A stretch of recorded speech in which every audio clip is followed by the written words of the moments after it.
Hello my दूसरे friend, कैसे हैं आप सब। आई होप सभी हेल्दी एंड खुश होंगे। आज एक नया स्टोरी स्टार्ट करते हैं जर्नी वांगशुन की। एंड ये ओमेगावर्स होने वाली है। एंड ऑफ कोर्स ये मेरी फर्स्ट ओमेगावर्स स्टोरी होगी जो मैं एक्सप्लेन करूँगी। तो आई होप सबको पसंद आए। एंड अगर पसंद आती है ना तो बताते रहना और रिस्पॉन्स करते रहना। एंड जो मैं प्रे करूँगी कि मैं टाइम से सारे जो पार्ट्स है अच्छे से ले आऊँ। तो इस स्टोरी का नाम है avenge you from the darkness and mafia story होने वाली है ऑफ कोर्स। एंड ज़्यादा बात नहीं करते हैं, सीधा स्टोरी को स्टार्ट करते हैं। एंड सबसे पहले हमें दिखाया जाता है एक रूम जो कि बहुत ज़्यादा डार्क था। एंड वो ऑफिस रूम था, नॉर्मल रूम नहीं था, सिर्फ ऑफिस रूम था। एंड जो उसमें क्या कहते हैं जो लाइट्स थी वो बंद थी। सिर्फ बाहर में जो ग्लास है, विंडो ग्लास के बाहर जो स्ट्रीट लाइट थे ना, उससे थोड़ी थोड़ी रोशनी उस ऑफिस में पड़ रही थी। जहाँ पर हमें सिर्फ इतना दिखाई दे रहा था कि दो इंसान है उस रूम के अंदर। एक खड़ा है और उसने सर नीचे कर रखा है, और दूसरा वाला जो है वो क्या कहते हैं बेंच में, सॉरी जो चेयर है ना वहाँ पर बैठा हुआ है, जिसके सामने एक टेबल भी है बड़ी सी। यहाँ पर जिस सर नीचे करा हुआ इंसान है वो अपने सर ऊपर नहीं करता है, जस्ट सामने वाले के ऑर्डर का इंतज़ार करता है। अब यहाँ पर हमें दिखाते हैं उस इंसान को जो कि ना तो ज़्यादा यंग था और ना तो ज़्यादा ओल्ड था। मीन्स 30 ईयर के बीचों बीच, 30-40 ईयर के बीचों बीच उसकी उम्र होगी। एंड यहाँ पर वो उस सामने वाले पर्सन को देखता है जिसने ब्लैक कलर का ड्रेस पहना हुआ था। एंड उसका शक्ल अभी हमें नहीं दिखाया गया है। यहाँ पर वो उसे बोलता है, क्या तुम्हें समझ आ गया है ना कि तुम्हें क्या करना है। तुम मेरे गैंग के सबसे ज़्यादा इंटेलिजेंट हो, इसलिए मैं तुम्हें इस मिशन में भेज रहा हूँ, तुम समझे। तो वो जो सामने खड़ा था इंसान वो नोट करता है बिना कुछ बोले, बिना कुछ आवाज़ निकाले। जस्ट वो अपनी मास्टर की बातें सुन रहा था। एंड यहाँ पर उसके मास्टर दोबारा से बोलते हैं कि मुझे तुम पे विश्वास है, अगर तुम्हें पता है ना कि तुम्हें क्या करना है। एंड मैं तुमसे पहले ही बता दूँ, जैसे ही मिशन ख़त्म हो जाएगा ना, तुम्हें कैसे भी करके यहाँ पर दोबारा वापस आना है। तुम्हें ये नहीं भूलना है कि तुम मेरे लिए काम करते हो, समझ में आया। तो यहाँ पर वो जो सामने वाला इंसान होता है वो भी नोट करता है कि उसे समझ आ चुका है सब कुछ। अब यहाँ पर वो जो इंसान था वो खड़ा होता है एंड सीधा उस टेबल से साइड हो के उस पर्सन के पास में जाता है। एंड जो सामने वाली टेबल थी उसमें जाकर बैठ जाता है और उस पर्सन का हाथ खींच के अपने पास लाता है। एंड बोलता है, उसके बालों को, उसके जो ईयर्स थे ना उसके पीछे करता है। एंड बोलता है, गुड, मैं यही प्रे करूँगा कि तुम जल्दी से जल्दी उसे कंप्लीट कर दो, क्योंकि मेरे पास तुम्हारे लिए और भी मिशन हूँ और मैं जानता हूँ कि तुम एक मिशन में ज़्यादा टाइम नहीं लगाओगे, समझे। तो वो जो सामने वाला था वो नोट करता है। एंड यहाँ पर वो जो पर्सन था वो एक स्मग करता है। अब यहाँ से हमें हटा के हमें दिखाया जाता है एक अलग सी जगह का, जो कि एक वेडिंग हॉल लग रही थी। एंड यहाँ पर जो वेडिंग हॉल थी ना वो काफ़ी ज़्यादा ब्यूटीफुल थी। उस वेडिंग हॉल में बहुत सारे गेस्ट थे जिन्होंने हाथ में शैंपेन पकड़ी हुई थी। एंड यहाँ पर वो सभी इंतज़ार कर रहे थे जैसी सेरेमनी स्टार्ट होगी। अब यहाँ पर सेरेमनी स्टार्ट होने वाली थी, लेकिन अभी नहीं हुई थी क्योंकि अभी टाइम था। एंड यहाँ पर सभी जगह ना सिर्फ वायलेंस की आवाज़ें, जैसे म्यूज़िक बजता है ना ऐसे सेरेमनी में वैसी। एंड यहाँ पर इस जगह से हटके हमें एक और रूम को दिखाया जाता है जो कि उसी बिल्डिंग के जो क्या कहते हैं फर्स्ट फ्लोर में था। एंड वो बेडरूम में हमें दिखाया जाता है सीधा एक इंसान को जो कि कोट पैंट पहने हुआ था, ब्लैक कलर की उसने कोट पैंट पहना हुआ था जैसे कि वेडिंग में पहनते हैं। एंड यहाँ पर ना वो काफ़ी ज़्यादा गुस्से में था। यहाँ पर वो इतना गुस्सा था ना कि वो बहुत ज़्यादा एग्रेसिव तरीके से काम कर रहा था एंड अपने आप को तैयार कर रहा था। बहुत जगह उसने क्या कहते हैं अपने जितने भी चारों तरफ जो चीज़ें थी वो तोड़ भी दी थी, जिसे देख कर वहाँ पर जो गार्ड्स थे वो खड़े थे एंड वो डर रहे थे, क्योंकि ऑफकोर्स उनके जो मास्टर है ना वो क्या कहते हैं बहुत ज़्यादा गुस्सा थे, उन्हें ये पता था। एंड जैसे ही वो गुस्सा होता है ना तो कोई भी उनके सामने आए तो वो उनको बहुत गंदे तरीके से मारा करते थे। तो इसलिए जो बॉडीगार्ड्स थे ना वो बहुत ज़्यादा डरे हुए थे कि वो अपने मास्टर से दूर ही रही, ये अच्छा है उनके लिए। तो यहाँ पर जो उनका मास्टर था ना वो अपने बालों को कॉम्ब करता है, परफ्यूम लगाता है, उसके बाद गुस्से में उस परफ्यूम को नीचे गिरा देता है। एंड यहाँ पर उस टेबल को भी गिरा देता है। वो बहुत ज़्यादा एग्रेसिव हो गया था एंड काफ़ी ज़्यादा गुस्सा था। वो एक अल्फा था, उसके जो एग्रेसिव जो फेरोमोन्स थे ना वो उस रूम के अंदर फैल गए थे, जिसे जिसे स्मेल करने के बाद ना जो क्या कहते हैं हमारी गार्ड्स थे ना वो सफोकेशन फील कर रहे थे, क्योंकि ऑफकोर्स एक अल्फा का जो एग्रेसिव फेरोमोन्स किसी को भी मार सकता है। एंड यहाँ पर ये तो बहुत ज़्यादा एग्रेसिव एंड डोमिनेंट अल्फा था जो कि बहुत ज़्यादा गुस्से में था, जिस वजह से उसके जो फेरोमोन्स थे ना वो बहुत ज़्यादा रिलीज़ हो रहे थे, वो अपने फेरोमोन्स को कंट्रोल नहीं कर पा रहा था। यहाँ पर वो गुस्से में अपनी रेड आइज से अपने गार्ड्स को देखता है। गार्ड्स एकदम डर जाते हैं, बिल्कुल कुछ नहीं बोलते हैं, सर वो नीचे झुका लेते हैं सभी के सभी। वो जो क्या कहते हैं हमारा अल्फ़ा होता है ना, वो सीधा उनके पास आता है एंड बोलता है, हाउ डेयर यू, तुम्हें मैंने कहा था ना ये मैरिज कैसे भी करके नहीं होनी चाहिए, लेकिन तुम क्या करा तुमने उस क्या कहते हैं लड़के का, तुमने उसे किडनैप क्यों नहीं किया, तुमने उसे गायब क्यों नहीं कर दिया। तो यहाँ पर वो एग्रेसिव तरीके से इस तरीके से बात कर रहा था अपने जो गार्ड है ना उसको। एंड यहाँ पर जो गार्ड्स थे ना वो अपना सर नीचे झुका देते हैं एंड बोलते मास्टर मास्टर हमें माफ़ कर दीजिए, मिसलान ने कहा था कि उसको उसको कुछ हुआ तो वो हम सबको मार देगी, और उन्होंने कहा था कि क्या कहते हैं कि अगर उसको किसी ने हाथ लगाया ना तो वो क्या कहते हैं तुम सबको बाहर निकाल देगी। मास्टर हमें माफ़ कर दीजिए, मिसलान ने ऐसा कहा था हमसे। एंड यहाँ पर हम गए थे उसे किडनैप करने के लिए, उसे गायब करने के लिए, लेकिन मिसलान ने पहले से वहाँ पर गार्ड्स रखे थे, तो इसी वजह से हम उसे किडनैप नहीं कर पाए मास्टर। यहाँ पर जैसे वो सुनता है तो वो गार्ड्स को एक स्लैप करता है एंड बोलता है, तुम किसी काम के नहीं हो, तुम्हें मैंने किस काम के लिए रखा है यहाँ पर, मुझे तो लगता भी नहीं कि तुम एक बॉस के, एक माफिया बॉस के हार्ट्स हो, मुझे तो ऐसा लगता है तो तुम कहीं कचरे से आए हो। मेरे को समझ नहीं आता है कि मुझे उस बच्चे से शादी करवाने के लिए क्यों कह रही है, मॉम का दिमाग ख़राब हो गया है। यहाँ पर वो सभी गार्ड्स चुप थे एंड यहाँ पर गार्ड्स सोच रहे थे, क्योंकि वो क्या कहते हैं पता था कुछ भी नहीं बोल सकते। वो मन में ही कहते हैं कि उन्होंने जिस पर्सन के लिए आपको चुना है वो बहुत ज़्यादा ब्यूटीफुल है, क्योंकि ऑफकोर्स उस गार्ड ने हमारे जो इस अल्फ़ा के जो ओमेगा था ना उसे देख लिया था। एंड यहाँ पर वो सोच रहे थे कि उसके जो बॉस है ना वो काफ़ी ज़्यादा लकी है, लेकिन उन्हें ये बोलना भी नहीं हो रहा था, क्योंकि उन्हें पता है ना कि अगर वो कुछ बोलेंगे ना तो उनके बॉस उसे पक्का मार देगा। अब यहाँ पर हमारा जो ये अल्फ़ा होता है ना वो बोलता है, चले जाओ मेरे सामने से, मेरे को तुम्हारी शक्ल नहीं देखनी है। यहाँ पर वो सभी वहाँ से भाग जाते हैं। एंड यहाँ पर वो जो अल्फ़ा था ना उसकी आंखें लाल हो चुकी थी। एंड यहाँ पर ना वो बहुत ज़्यादा गुस्से में था। वो ना अपने बेडशीट को यहाँ वहाँ फेंक देता है, उसके बाद उसके जो भी क्या कहते हैं बेडरूम में सामान था वो भी नीचे गिरा देता है एंड बोलता है, वाई मॉम आप मेरी शादी क्यों कराना चाहते हैं, वो भी मैं जैसे नहीं जानता फिर भी उसके साथ मैं उस इंसान की हेल बना दूंगी, बिल्कुल मैं हेल बना दूंगा उसकी लाइफ को। इतना कह के वो एग्रेसिवली बाहर निकल जाता है एंड सीधा गुस्से में जाने लग जाता है। अब यहाँ पे हमें एक दूसरे रूम को दिखाया जाता है जहाँ पर हमारी एक ओल्ड लेडी खड़ी थी एंड वो काफ़ी ज़्यादा स्माइल कर रही थी एंड उसके सामने एक पर्सन बैठा हुआ था जिसने वाइट कलर का सूट पहना हुआ था। एंड वो पर्सन का चेहरा हमें नहीं दिखाया जाता क्योंकि उस पर्सन को वेल दिया गया था। एंड यहाँ पर जो क्या कहते हैं वो पर्सन था वो एकदम कामली बैठा हुआ था, वो कुछ नहीं बोल रहा था, जस्ट वो मिरर में देख रहा था।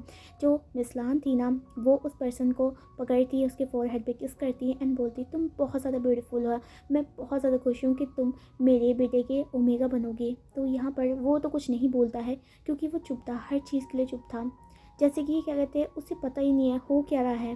पर मिसलान उस बच्चे के हाथ पकड़ती है एंड उसके सामने जाके बैठ जाती है एंड बोलती हैं, मैं बहुत खुश हूँ कि फाइनली तुम मुझे मिले एंड मैं तुम्हारे अपने बेटे से तुम्हारी शादी करवा रहा हूँ एंड तुम फिक्र मत करो, मुझे पता है कि मेरा बेटा तुम्हें नहीं पसंद करता है, लेकिन क्या पता क्या कहते हैं टाइम के साथ साथ वो तुम्हें पसंद करने लगे क्योंकि तुम हो ही इतने प्यारे। तो वो इतना कह कर ना उसके हाथ में किस करती है। यहाँ पर वो जो हमारा ओमेगा था ना वो बिल्कुल चुपचाप था, वो कुछ नहीं बोल रहा था। एंड यहाँ पर ना अब क्या होता है, मिसलान जो होती है वो सारे सर्वेंट को बाहर जाने को कहती है। बाहर जैसे वो सब चले जाते हैं तो मिसलान जो होती है अपने हाथ में उस ओमेगा का हाथ पकड़ती है एंड यहाँ से वो सीधा बाहर निकल जाते हैं हमारे सेरेमनी के लिए। यहाँ पर सेरेमनी स्टार्ट हो चुकी थी, सभी ज़्यादा मतलब सभी पहले से अटेंड थे, बस ग्रूम और ब्राइड का आना था। तो यहाँ पर ना जैसे हमारा वो एग्रेसिव अल्फ़ा बाहर आता है तो सभी ओमेगा अपनी नोज़ को बंद कर लेते हैं क्योंकि उस अल्फ़ा से बहुत ज़्यादा एग्रेसिव फेरोमोन्स निकल रहे थे, जिस वजह से ओमेगा का क्या कहते हैं वहाँ पर सफिकेशन फील हो रहा था। यहाँ पर जो ओमेगा के जो अल्फ़ाज थे ना वो उनको प्रोटेक्ट करने की कोशिश करती है एंड यहाँ पर वो सामने वाले पर्सन को भी कुछ नहीं बोल सकते क्योंकि सामने वाला जो पर्सन था वो यहाँ का क्या कहते हैं बहुत बड़ा बॉस था, तो हर कोई कुछ नहीं बोल सकता था। यहाँ पर जैसे ही वो अल्फ़ा को थोड़ा लगता है कि उसे अपने फेरोमोन्स को कंट्रोल करना चाहिए, क्योंकि हर जगह जैसे वो देख रहा था ना सभी ओमेगास ने अपने नोज़ को बंद कर दिया था। तो धीरे धीरे करके वो अल्फ़ा अपने फेरोमोन्स को कंट्रोल करता है एंड अपने आप को काम डाउन करता है, क्योंकि अब वो बाहर आ चुका था। यहाँ पर वो अपने आप को कंट्रोल करता है, एक ब्रीथिंग देता है, उसके बाद आराम से अपने जितने भी आउटफिट उसने यहाँ पर तहस नहस कर दिए थे उसे सही करता है एंड सीधा स्टेज की तरफ चला जाता है, जहाँ पर हमारे पहले ही प्रीस्ट खड़ा हुआ था एंड कुछ लोग और खड़े हुए थे, जहाँ पर हमारे जो प्रीस्ट थे वो सिर्फ ग्रूम और ब्राइड का जो इंतज़ार करे थे। अब यहाँ पर जो हमारा अल्फ़ा था ना वो वहाँ जाकर प्रीस्ट के सामने खड़ा हो जाता है एंड वो बहुत ज़्यादा गुस्से में था, लेकिन वो शो नहीं कर रहा था एंड जस्ट वो ये देखना चाहता था कि इस इंसान के साथ उसकी मदर ने उसका शादी फिक्स कर दिया, वो भी इसके बिना पूछे हुए। अब यहाँ पर जैसी प्रिंस बोलता है कि ब्राइड को लाया जाए, तो हमें दिखाया जाता है सीधा सामने एक ओमिका जो बहुत ज़्यादा सुंदर लग रहा था। हाँ, इवन उसका फेस नहीं दिखाया गया क्योंकि वो वेल से ढका हुआ था, लेकिन उसका बॉडी शेप देखकर ही हर कोई बता सकता था कि वो ओमेगा बहुत ज़्यादा सुंदर है। एंड यहाँ पर उस ओमेगा ने ना अपने हाथ में एक ट्यूलिप्स का ना जो फ्लावर था उसे पकड़ा हुआ था, उसका पूरा एक बुके पकड़ा हुआ था एंड उसका जो एक हाथ था ना वो मैडम लान के हाथ में था। एंड यहाँ पर बहुत ज़्यादा एलिगेंट तरीके से उसे स्टेज में लेके आती है, जैसे कि वो एकदम फ्लावर हो। यहाँ पर उस ओमेगा को लेकर आया जाता है, स्टेज के पास जाते ही पूरा जैसे उसे सामने ले जाते हैं सभी लोग उसे देख रहे थे एंड इवन जो अल्फा थे ना, मतलब उस ओमेगा के जो क्या कहते हैं सामने से मतलब दूर दूर तक उसकी जो फेरोमोन्स थे ना वो अच्छे से फैले हुए थे, जो कि काफ़ी ज़्यादा स्मूथिंग एंड बहुत ज़्यादा स्वीट थे, जिसे देख कर ना वहाँ पर जो अल्फ़ा थे ना वो भी उस ओमेगा की तरफ अट्रैक्ट हो रहे थे। यहाँ पर सारे लोग जो थे ना वो ओमेगा को जो सेंड था ना वो काफ़ी ज़्यादा उन्हें मीठी लग रही थी। यहाँ पर जो उनकी ओमेगास थी ना अल्फ़ास की, वो उनको रोकने की कोशिश करती हैं एंड काफ़ी ज़्यादा तो जेलस भी फील होती है, लेकिन वो कुछ नहीं बोल पाती हैं। यहाँ पर वो ओमेगा को मिस लान लेके आती है एंड यहाँ पर सीधा हमारे उस अल्फ़ा के सामने खड़ा कर देती है, जो कि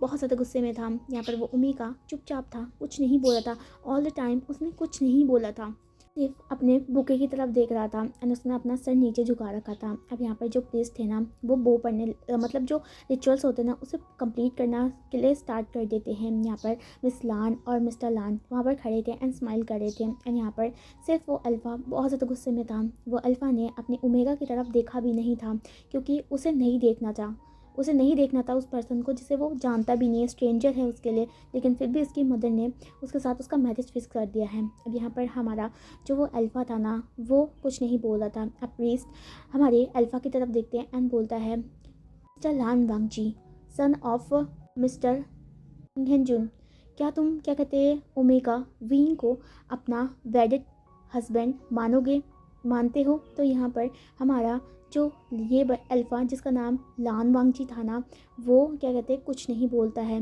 वो बहुत देर तक चुप रहता है क्योंकि उसे बहुत ज़्यादा गुस्सा आया था।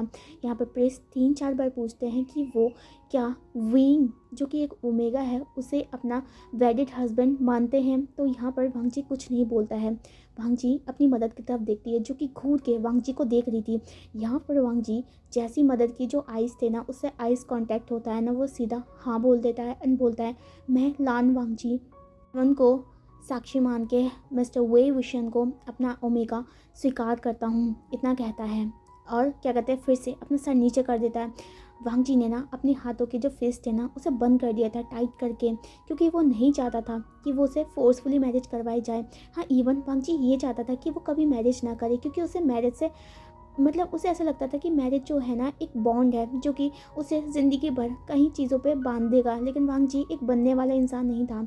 यहाँ पर अब प्रीस्ट जो थे ना वो हमारे जो ओमेगा थे उसकी तरफ जाते हैं एंड यहाँ पर उस ओमेगा से प्यार से पूछते हैं, तो वे विशान, क्या तुम लान वांगजी को अपना अल्फ़ा और वेडिड हस्बैंड मानते हो? तो यहाँ पर वो जो ओमेगा था ना वो अपना सर नीचे झुकाते ही बोलता है, हाँ, मैं लान वांगजी को अपना वेडिड हस्बैंड और अपना अल्फ़ा मानता हूँ। मैं हेवन को साक्षी मानता हूँ कि मैं हमेशा वांगजी का साथ दूंगा एंड अपने अल्फ़ा से कभी भी बिट्रे नहीं करूँगा। यहाँ पर जो उस ओमेगा की वॉइस थी ना वो बहुत ज़्यादा स्मूथिंग एंड काम थी एंड उसकी आवाज़ इतनी ज़्यादा स्मूथ थी कि सारे लोग ना चौंक चुके थे, क्योंकि ओमेगा जो क्या कहते हैं उनकी जो वॉइस होते हैं ना उससे ही उनकी पर्सनैलिटी का पता चलता है। यहाँ पर वो ओमेगा की वॉइस बहुत ज़्यादा इनोसेंट एंड बहुत ज़्यादा प्योर थी।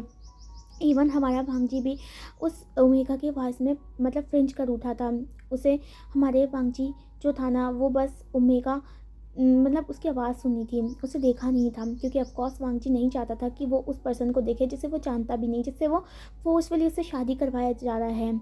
यहाँ पर प्रिंस बोलता है ओके, एंड यहाँ पर वो बोलता है ठीक है, अब आप अपना एक दूसरे को किस कर सकते हैं, उसके बाद इस वेडिंग जो है वेडिंग उसे लॉक कर सकते हैं पूरे ज़िंदगी भर के लिए।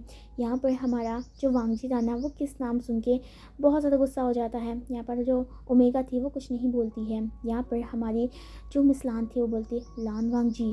वो बहुत ज़्यादा एग्रेसिव तरीके से बोलती है, लेकिन स्लो वॉइस में बोलती है। वांगजी तो था ना, वो अपनी मदद की तरफ देखता है। उसके बाद क्या करता है, वो सीधा आगे बढ़ जाता है, एंड वो काफ़ी ज़्यादा गुस्सा था मतलब वेडिंग को लेकर। तो वो क्या करता है, वो विंग का ना जो विस था ना उसे पकड़ता है एंड जोर से उसे खींचता है अपनी तरफ। उनका बॉडी एक दूसरे के साथ टच हो गया था। एंड यहाँ पर जो ओमेगा था ना, वो ऑल द टाइम चुप था, तो इस बार भी वो चुप ही था।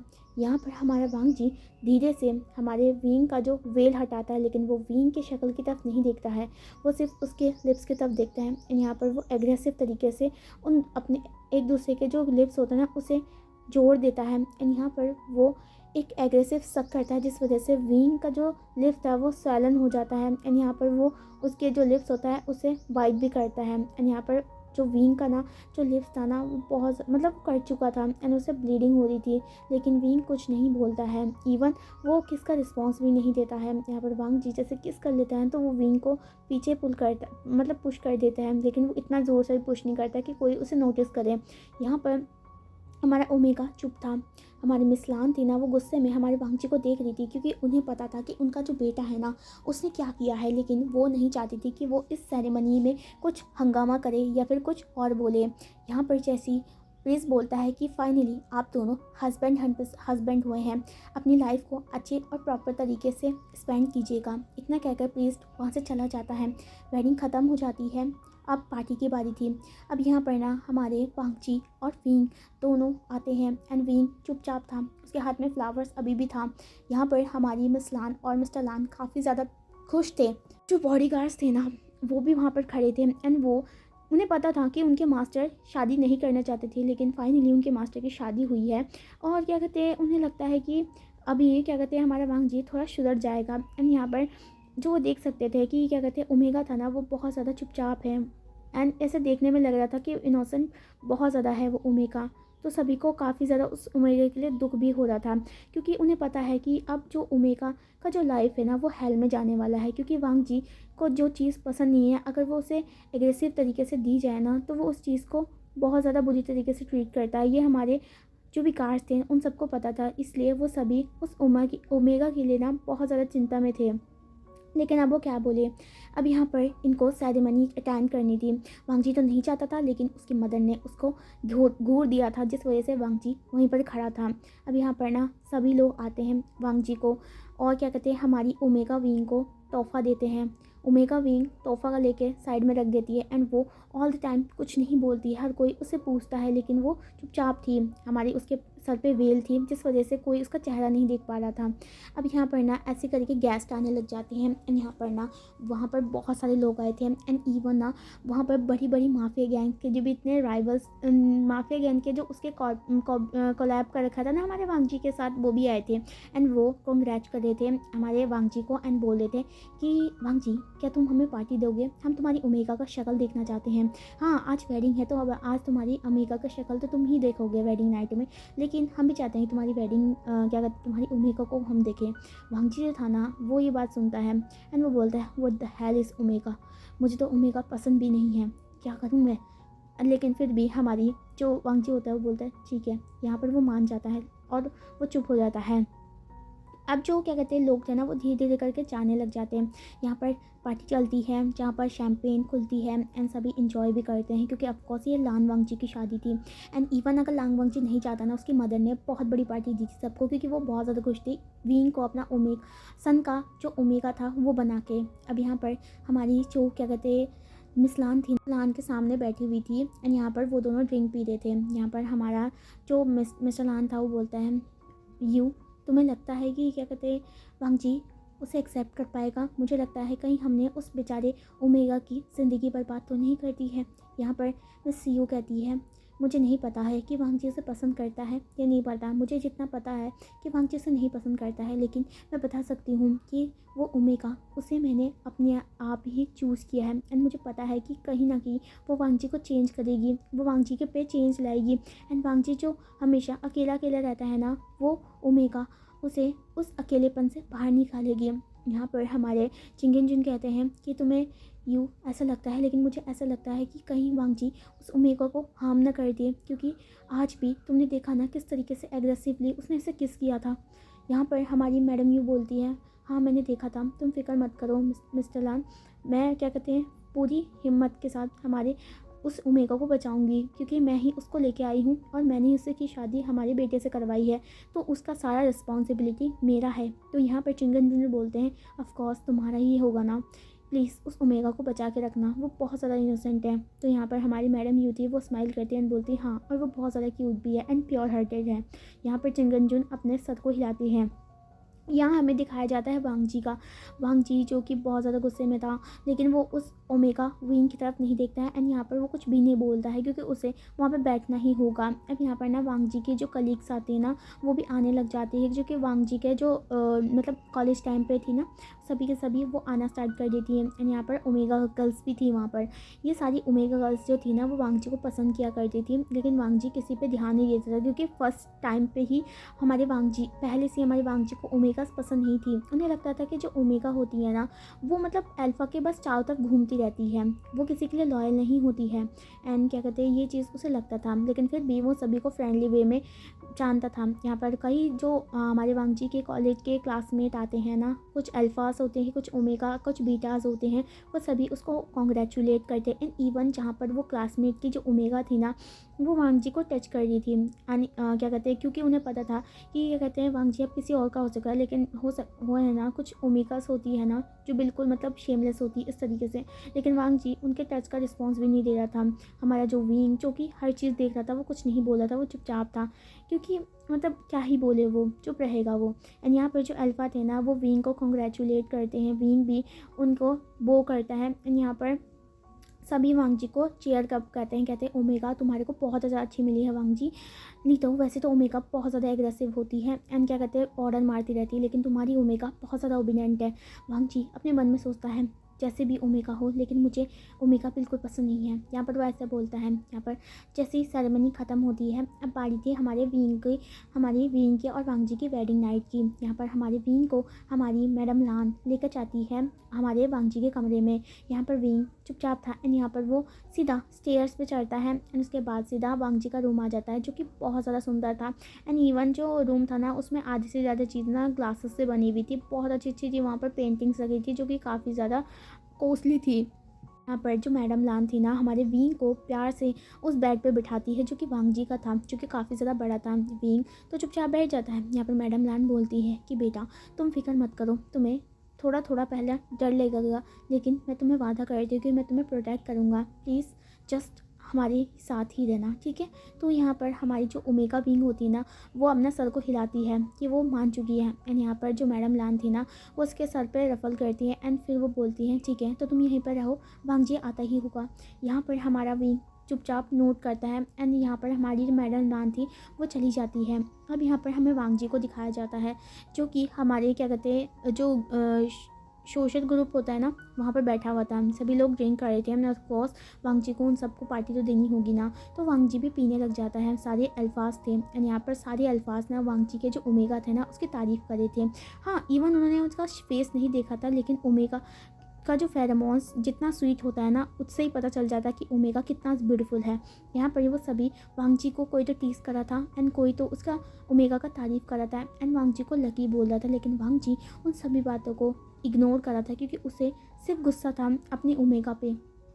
अब यहाँ पर हमें एक जो पर्सन होता है बोलता है जाओ वांग जी, आज तुम्हारी वेडिंग नाइट है, तुम्हारी ओमेगा तुम्हारा इंतज़ार कर रही होगी। वांग जी जो था ना, वो सर ऊपर करता है और बोलता है, नोट करता है एंड सीधा वहाँ से चला जाता है। वांग जी ने बहुत पी ली थी एंड इवन वो यहाँ वहाँ गिर रहा था, लेकिन फिर भी कैसे भी करके वो सीधा चले जाता है हमारे रूम की तरफ, जहाँ पर हमारा वीन बैठा हुआ था। वीन ने कुछ नहीं बोला था, ना तो उसने कुछ खाया था, ना तो कुछ बोला था। यहाँ पर हमारा वांग जी जैसे वीन को देखता है ना, तो उसे गुस्सा आ जाता है। वो हमारे वीन के पास आता है एंड बोलता है यहाँ से निकल जाओ। ये वॉइस सुन के हमारा विंग फ्रिंज कर उठता है एंड यहाँ पर वो सीधा अपने शक्ल को ऊपर करता है एंड यहाँ पर हमारे वांगजी की तरफ देखता है एंड ऑफ कोर्स वांगजी को उसका शक्ल नहीं दिखाई देगा क्योंकि उसके ऊपर वेल्स थी। यहाँ पर हमारा जो विंग था जो कन्फ्यूजनली हमारे वांगजी को देख रहा था, यहाँ पर हमारा जो वांगजी था ना वो विंग का हाथ पकड़ता है एंड उसे फ्लोर पे गिरा देता है। यहाँ पर हमारा जो विंग था ना वो गिर जाता है एंड यहाँ पर वो कुछ नहीं बोलता है एंड यहाँ पर जो वांगजी होता है वो बोलता है, माना कि हम दोनों की शादी हो गई है लेकिन मैं तुम्हें कभी अपना ओमेगा नहीं स्वीकार करूँगा, समझे तुम। तो इतना कह के हमारा जो वांगजी था ना, जो मतलब धुन था, मतलब ड्रिंक कर चुकी थी, वो बेड में लेटता है एंड वहीं पर ही कंबल लेकर सो जाता है। ओमेगा विंग जो था ना वो नीचे बैठा हुआ था एंड वो कुछ नहीं बोला था। थोड़ी देर बाद वो भी खड़ा होता है एंड वांगजी की तरफ देखता है, वो कुछ नहीं बोलता है। वांगजी अब सो गया था। जो हमारी विंग था ना वो वांगजी का जो शूज़ था ना उसे उतारता है, उसके सॉक्स को, और उसके दोनों शूज़ को उतारने के बाद चुपचाप से वहाँ से एक ब्लैंकेट लेता है, एक क्या कहते हैं पिलो लेता है एंड वहाँ पर जो बड़ा सा काउच था ना वहाँ पर जाके लेट जाता है बिना कुछ बोले एंड वो वेल को भी नहीं हटाता है, वो बस सो गया था। यहाँ से क्या कहते हैं हमारी ये दोनों सो जाते हैं एंड यहाँ पर का जो आज का स्टोरी है ना मैं यहीं पर ही सॉरी आज का पार्ट हम यहीं पर ख़त्म करते हैं। नेक्स्ट मॉर्निंग देखेंगे कि क्या होने वाला है वांगजी और विंग के साथ एंड इनका आगे का लाइफ किस तरीके से होगा, क्या क्या सहना पड़ेगा हमारे ओमेगा विंग को। सो गाइस कल देखते हैं। अगर आपको स्टोरी का फर्स्ट पार्ट पसंद आता है ना तो रिस्पॉन्स कीजिएगा, तो मैं समझूंगी कि आपको स्टोरी अच्छी लग रही है एंड मैं आगे और कंटिन्यूस करने की कोशिश करूँगी। Okay, take care of self, bye bye.